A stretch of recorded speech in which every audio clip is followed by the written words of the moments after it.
Bonjour, nous sommes le 30 septembre 2014, il est 7h30.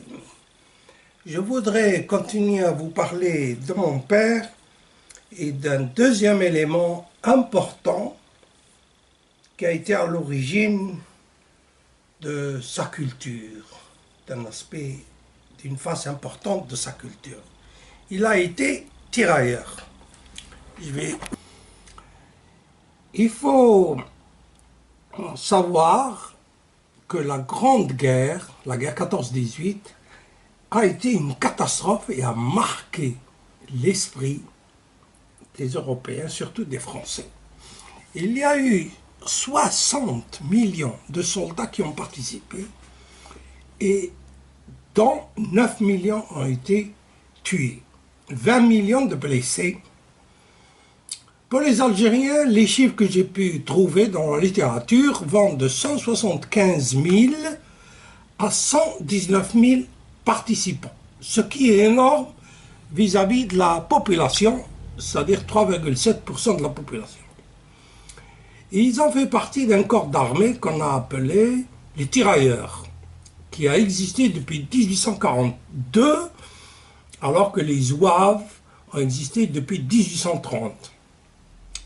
On parle de 25 000 morts, certains avancent 35 000, avancent le chiffre de 35 000 morts, et comme disait Fred Abbas,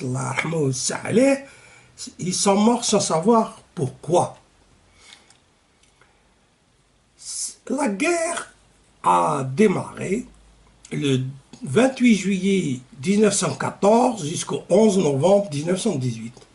Mon père a été mobilisé manu militari de force du 27 février 1918 au 26 février 1921, au jour près 3 ans. Voilà toutes ces indications. Il a fait partie de la grande offensive finale de l'armée française sur les forces allemandes et il a fait partie de l'occupation d'une partie du territoire allemand. Voilà une photo que j'ai prise de Wikipédia où on voit ce deuxième régiment des tirailleurs algériens. Ils ont été décorés de la Légion étrangère, de la Légion d'honneur et ils ont eu la médaille militaire le 13 juillet 1919 à Paris. Voilà une autre photo des tirailleurs algériens blessés pendant la Première Guerre mondiale et évacués par des autobus parisiens. Ça vous donne une idée de leur allure. Voilà une photo du grand-père d'un ami de Bache qui a été tirailleur dans la Grande Guerre. Vous voyez cette photo qui à l'origine était noir et blanc, mais ils ont reproduit, ils ont mis des couleurs et des couleurs qui en fin de compte représentent l'uniforme de cette période. Il faut savoir que ça a été un dépaysement total et bien sûr forcé. Quand on regarde le livret militaire que j'ai encore, que j'ai trouvé dans le sando de ma mère, le voilà. Bon, vous arrivez peut-être à voir un peu. Le voilà dans un état, bon, encore. Dans ce livret militaire, il y a 12 pages relatives au règlement. Donc, quand on les lit, dans ces 12 pages, il y a 25 fois, au moins, le mot « mort » concernant les punitions. Bon, ça vous donne une idée dans quel climat ils étaient. Vous regardez ici une des pages, je pense que ça l'a marqué.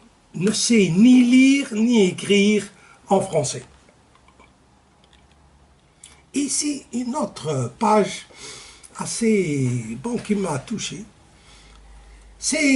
On voit à travers cette page qu'ils ont eu des exercices avec gaz réel. Et donc, pour son cas, il a passé 4 séances de 10 minutes à 14 minutes. et qu'il a subi des exercices pour voir son aptitude à la mise en place rapide et correcte du masque. Là, on dit qu'elle était bonne et qu'il a eu un entraînement au port du masque en marche et au travail. Il pouvait tenir pratiquement 1 h 30 de marche avec le masque et 1 h 15 le travail. Bon, une véritable expérimentation réelle. C'est peut-être ça aussi qui a fait que beaucoup d'auteurs les ont appelés la chair à canon. Je viens de recevoir un mail d'un ami où il me fait remarquer que l'organisation internationale de l'interdiction des armes chimiques lui a appris que la première attaque majeure de gaz visait la 45e division des Algériens. Il n'a jamais eu de permission. On voit ce que ça signifie une permission à travers cette magnifique peinture de Nasreddin, Étienne Diné, qui est devenu Nasreddin Diné en 1908, d'un permissionnaire tirailleur. Pour leur rendre hommage, au 100e anniversaire, il y a une fondation qui a été créée en Belgique, initiée par Luc Ferrier, qui a été le fondateur et qui en est le président. C'est une organisation non gouvernementale belge. Et je vous emmène sur son web, où vous pouvez avoir ces revues en français et en anglais et en arabe, où vous apprendrez effectivement beaucoup de choses.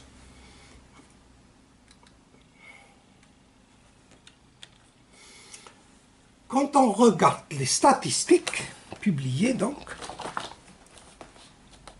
celui-là, je ne sais pas si vous arrivez à voir, bon, que vous pouvez aussi avoir à partir de l'Internet, on voit que les pays participants, il y a la France. Il y a eu 8 410 000 mobilisés, et on cite le nombre des tués, pratiquement 1 400 000, on cite le nombre des blessés, 4 millions, et le nombre total des pertes, et le pourcentage, 67%. Vous remarquez qu'à travers ces statistiques, ils sont considérés comme français. C'est-à-dire, une fois qu'ils sont morts, ils sont français. Mais de leur vivant, ils étaient des indigènes. Et même concernant leur pension pour les blessés, ils touchaient une pension inférieure aux mêmes blessés, mais, comme on disait, de Français de souche française. Bon, voilà. Ils avaient un seul droit, c'était mourir pour la France. À travers ce qu'ils disaient, ou les souvenirs que j'ai gardés de mon enfance, il y a une humiliation.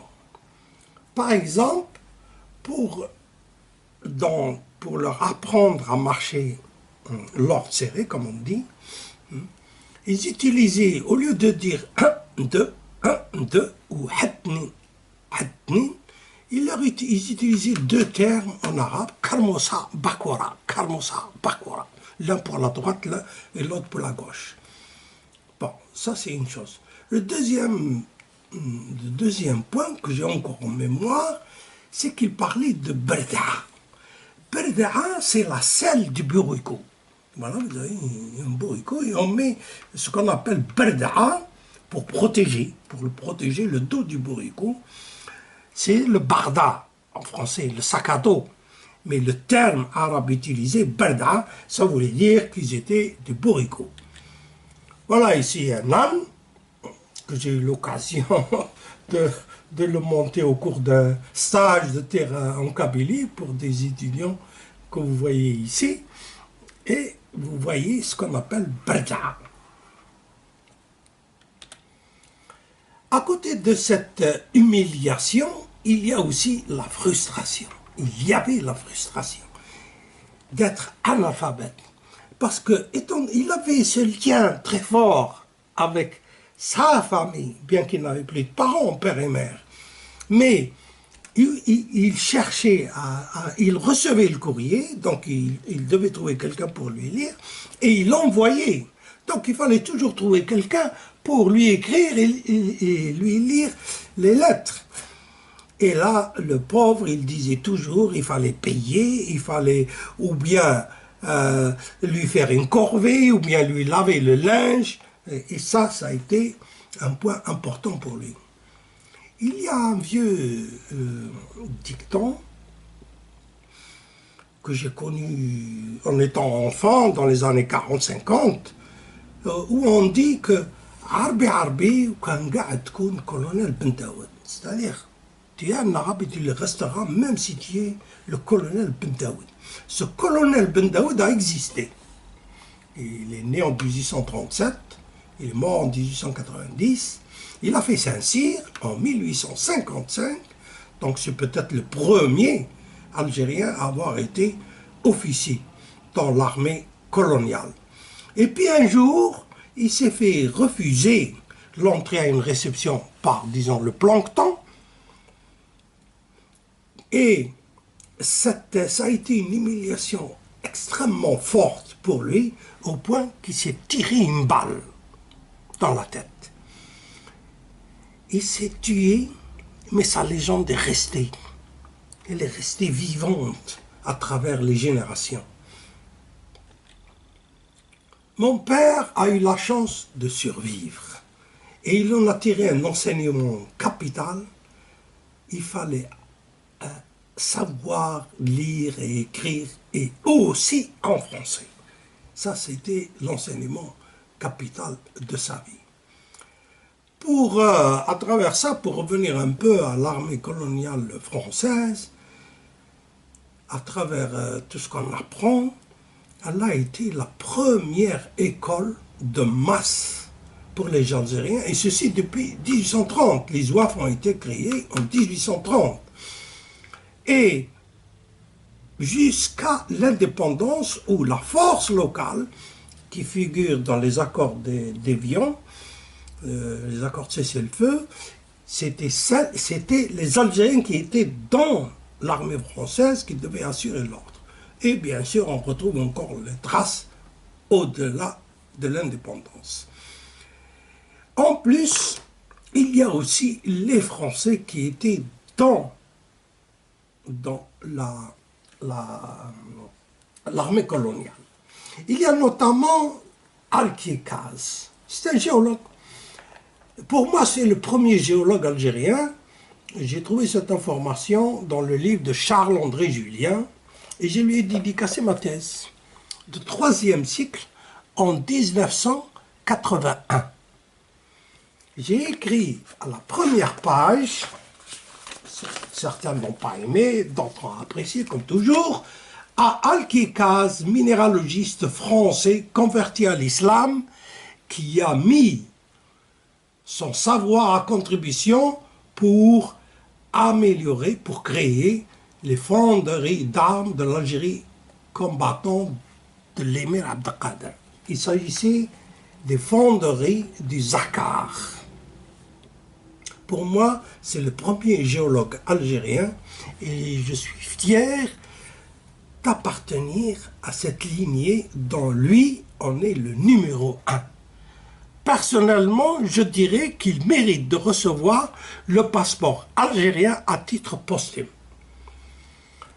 Les guerres et la participation des Algériens, c'est qu'elle a été une grande école de masse. Il y a eu des centaines de milliers d'Algériens qui sont passés par l'école coloniale et par les guerres coloniales, comme celle de 14-18 et bien avant, ensuite 39-45, la guerre d'Indochine, c'est-à-dire le Vietnam, et aussi la guerre d'indépendance.